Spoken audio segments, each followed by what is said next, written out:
How's it going, guys? Cody, guys, back again, dropping another video. Right, guys, you can tell from the title of the video, this video is going to be on attending the police station on a volunteer basis for a police interview, right? So the police have contacted you, whether it's via letter, they've come to your door, they've posted it, they've sent it through the post. They want to speak to you in a week's time, at a certain time, at a certain police station. First things first, right? It's my advice to you that you will attend the police station at this said time and date. Why? Because if you don't, you'll be circulated as wanted. There's a chance the police will get a warrant to come through your door and arrest you, go against you, right? So a volunteer basis, guys, simply means the police are asking you nicely to attend the police station because they need to get your version of events in relation to a crime that you're alleged to have committed or have been part of, and they need to speak to you under caution. Under caution strictly means where the police say, you have the right to remain silent, you don't have to say anything, but anything you do say can and will be used against you in a court of law. In other words, you don't have to say anything, but anything you do say can be transcribed. If it goes to court, it'll be transcribed and then they'll be used against you in a court of law, right? Should it get to that, if you're charged and you go to court and stuff like that, right? And the interview's recorded and stuff. But before any of that, guys, right, the first thing you do, always contact a legal solicitor firm. Tell them everything. Be honest and open with them. For them to do their job to the best of their ability, they need to know everything. If you hide information and you lie to your solicitor, they won't be able to give you the correct information. So be open and honest and upfront with your solicitor. First things first. You never, ever go into a police interview without legal representation, whether that's on a volunteer basis or if you've been arrested. Always, you never speak until you've got a solicitor present. Trust me on that, guys, right? Always, please, always have legal representation there, right? So you've spoken to your solicitor, you've said that this copper, you give the collar number of the officer, his rank and what police station he's from to the solicitor. Solicitor then will ring the copper at the cop shop, DC, whatever his name is, or PC, whatever his name is, and say, right, I'm going to be representing you. We will attend together next week at 11 o'clock, right, at the police station, right? So then you'll make a time and date. You'll meet your solicitor at 11 o'clock at the police station. When you go into the reception bit, guys, right, there's CCTV. They're not just visual, guys, they're also audio. So if you start blabbing your mouth to your solicitor and stuff, them cameras are recording what you're saying, guys, right? So you go in there, you keep your fucking mouth stum, right? You press the buzzer, you go into the fucking next bit, you'll say to the coppers, we are here to see blah, blah, blah. I am the solicitor, this is my client. Then the copper will come down, he'll open a door, how you doing, right? Then there should become a point where full or partial disclosure will be given to your solicitor so that you can sit down with your solicitor. Disclosure means, to those that don't know, disclosure is the evidence that the police have to prove your involvement in the said crime. Right, what they believe, what evidence they've got, blah, blah, blah. Disclosure. Sometimes partial disclosure, and then they'll drop, when you're in the interview, they'll just start coming out with other bits and stuff. Or they'll give you full disclosure, which is everything they've got on you.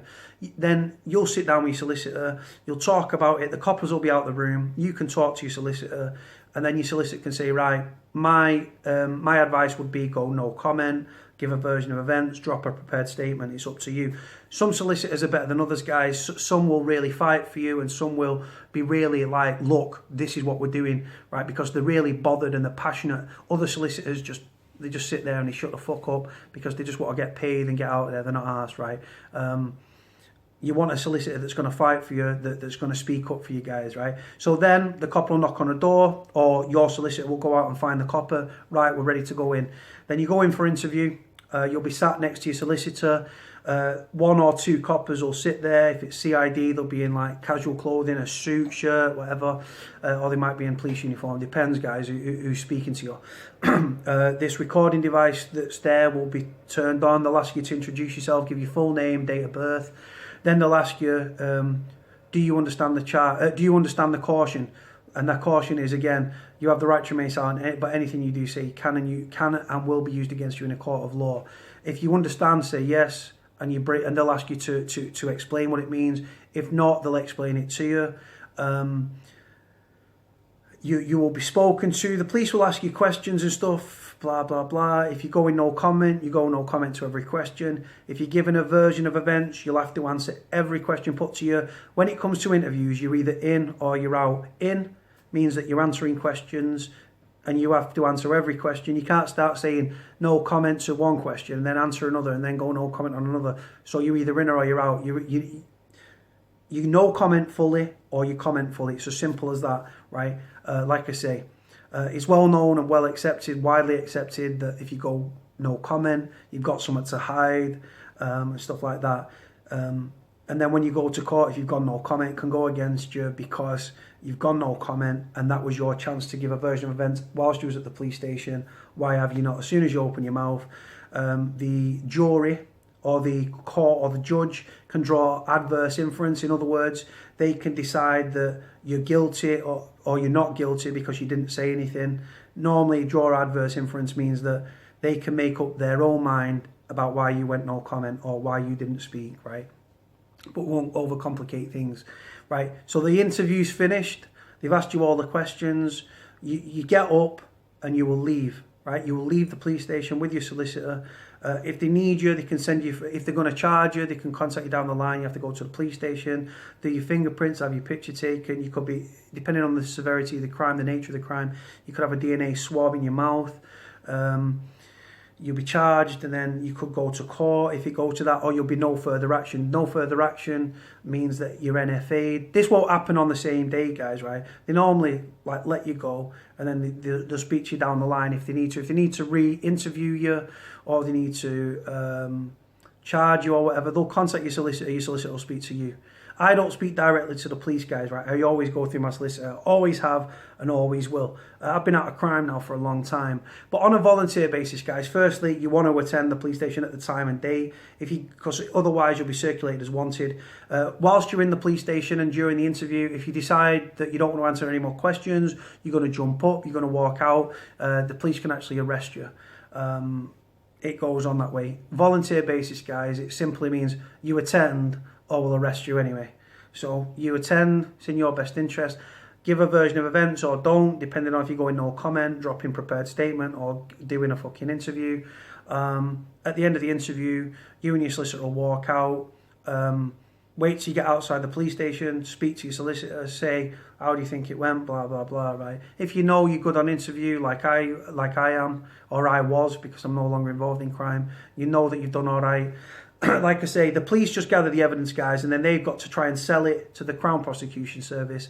It will bring the charges. The police and the CPS are supposed to be independent, but they're not. They're all fucking corrupt. They all piss in the same pot. Same with the courts. But like I say, that'll be that. If you could receive, then you'll receive a summons for court. You go to court and you go down that route, guys. But volunteer basis, guys, is easier for the police. It's easier for you. They still get the account, they still get to speak to you under caution, which is what they need to do, because they need to get your version of events if you're willing to give a version of events, that is. So yeah, guys, volunteer basis, guys, you don't run away from it, don't bury your head in the sand. Simple. Speak to a solicitor, arrange to go in at a time and date that's convenient, or the time and date the police have said. You turn up with your solicitor, you go in, you do what you're doing, and then, like I say, you get up, you leave the police station. If they need to speak to you again, or they're going to charge you, or either down the line, they'll contact you, or they'll send you summons through the post. It goes on that way, guys. But they've got to formally charge you first, which could mean you're going back to the police station, having your pictures taken, doing your fucking fingerprints, doing this on the fucking computer thing.